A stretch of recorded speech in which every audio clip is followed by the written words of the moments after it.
No dia 14 de outubro de 2023, os olhos do mundo estarão voltados para o céu para observar um deslumbrante espetáculo, o eclipse anular do Sol.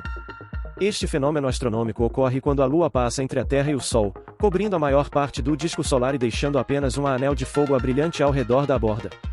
O fenômeno será visível do Brasil, com destaque para as regiões Norte e Nordeste. O Observatório Nacional, unidade de pesquisa do Ministério da Ciência, Tecnologia e Inovação, MCTI, transmitirá ao vivo todo o eclipse anular do Sol por meio de uma ação de integração entre diversas instituições brasileiras em parceria internacional com o Time Indate, organização internacional que fornece serviços relacionados ao tempo, clima, fenômenos astronômicos e fusos horários.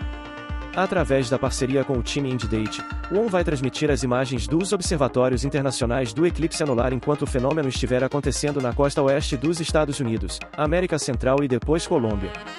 Quando o eclipse estiver acontecendo no Brasil, o Observatório Nacional transmitirá o fenômeno para o Brasil e para o mundo.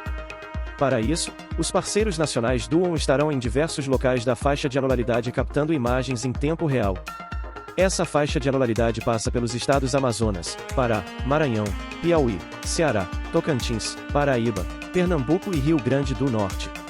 As capitais estaduais Natal, Rio Grande do Norte e João Pessoa, Paraíba, são as únicas que estão no caminho da anularidade. O eclipse será visto como parcial em todo o território nacional. Além da transmissão, os parceiros nacionais estão envolvidos com ações de divulgação locais.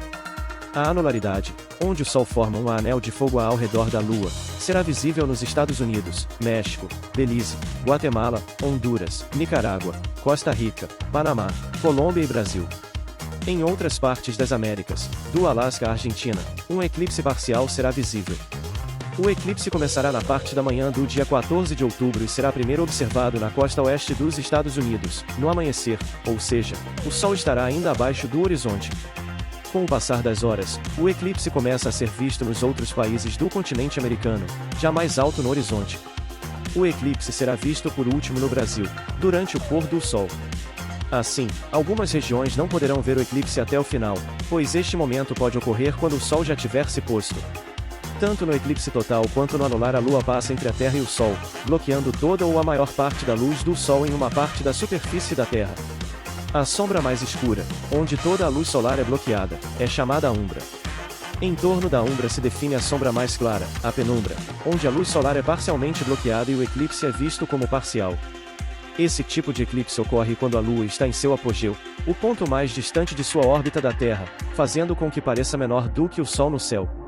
A frequência com que os eclipses anulares do Sol ocorrem não é constante. O último eclipse anular do Sol ocorreu em junho de 2021, mas não foi visível do Brasil. O próximo eclipse deste tipo, após o de 14 de outubro, ocorrerá em 2 de outubro de 2024. Como observar o eclipse em segurança? Ressalta-se que em hipótese alguma se deve olhar diretamente para o Sol, nem mesmo com o uso de películas de raio-x, óculos escuros ou outro material caseiro. A exposição, mesmo de poucos segundos, danifica a retina de modo irreversível. Existem duas formas de se observar o eclipse com segurança, direta ou indiretamente. A observação direta é aquela feita sem o uso de projeções, e pode ser feita com o uso de um instrumento especialmente adaptado para esse fim. Assim, o ideal é que se use filtros para a observação. Entretanto, também é importante o uso de filtros adequados, e mesmo assim, a observação não deve se estender por mais do que alguns segundos.